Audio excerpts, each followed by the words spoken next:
a saída de capitais de residentes não quebra-se, contratos não são quebrados. E esse é o principal problema.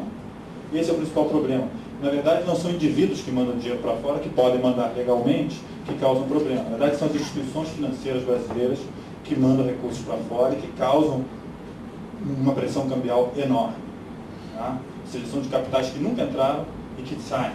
Tá? E depois voltam, mas quando voltam, já voltam com a cara de estrangeiros, não voltam mais com a cara de capitais brasileiros. Então, era preciso ser pensado, né, ser pensada esta possibilidade, a possibilidade de impedir que residentes mandassem recursos para fora livremente. Tá? Diga lá, eu esqueci. Minha pergunta só é porque quando se vê na imprensa, pelo menos, uma das argumentações para não se reduzir os juros é a pressão inflacionária, ou utilizar os juros como ferramenta para controlar a inflação. Eu vi algum comentário assim. Olha só, se você fizer uma correlação entre juros e câmbio, tá? Fizer assim uma média móvel para alisar a trajetória de câmbio e a trajetória de juros, você vai ver que os juros no Brasil, de 99 para cá, desde que foi instituído o regime de metas de inflação, ele é muito mais utilizado para controlar o câmbio do que para controlar a inflação. Na verdade, nossos juros não conseguem controlar a nossa inflação. Tá? Isso são dados. Por que nós estouramos a meta de inflação todos os anos?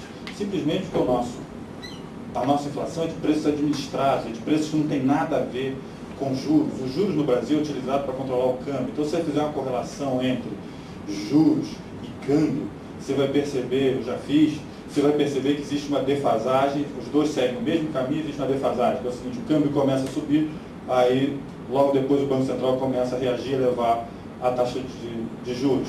Depois o câmbio começa a cair, aí o Banco Central vê o que vai acontecer e começa a reduzir a taxa de juros. Então, o caminho das duas é o mesmo, ou seja, não é os juros que controlam a inflação. Aliás, está controlando uma parte da inflação e está causando uma tremenda distorção na economia. Qual é a tremenda distorção que está causando a taxa de juros na economia? É simplesmente o seguinte: como a nossa inflação é causada por preços administrados, a taxa de juros, então, ela atua, mas ela atua sobre preços livres. Então, para a inflação ficar mais ou menos sob controle, o que acontece? Uma grande pressão sobre os preços livres e preços administrados, que na verdade estão livres para subir. Então, a média, se você vai analisar, é o seguinte: a média, o IPCA sobe 12%, você vai olhar lá quando subiu o preço administrado, os preços administrados subiram 23, 25 naquele ano. E preços livres subiram 10, 8. Então é por isso que na cesta das famílias, ir ao supermercado não está ficando um grande problema. Agora, pagar a conta de telefone, ninguém consegue mais pagar. Ninguém consegue mais pagar a energia elétrica.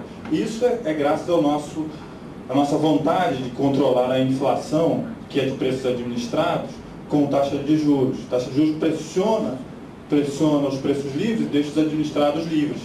Tá? Então, o resultado é um resultado caótico para a economia e um resultado grave, porque preços relativos devem ter um certo equilíbrio. O que nós estamos fazendo é distanciando cada vez mais preços livres de preços administrados. O supermercado está ficando barato, pagar a conta de telefone está ficando impossível. Tá? Então, eu diria que não é a taxa de juros, não tem sido utilizada para controlar a inflação no Brasil.